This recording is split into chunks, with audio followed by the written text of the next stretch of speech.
స్వచ్ఛతా he సేవా కార్యక్రమంలో భాగంగా పులివెందుల మున్సిపల్ కమిషనర్ రాముడు తన సిబ్బందితో కలిసి మున్సిపల్ కార్యాలయంలో స్వచ్ఛతా హీ సేవ కార్యక్రమాన్ని నిర్వహించారు.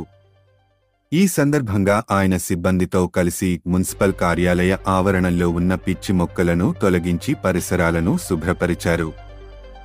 అనంతరం ఆయన మాట్లాడుతూ పరిసరాల పరిశుభ్రతను ప్రతి ఒక్కరూ బాధ్యతగా తీసుకుని పులివెందుల పట్టణాన్ని స్వచ్ఛ పులివెందులగా తీర్చిదిద్దేందుకు సహకరించాలని కోరారు.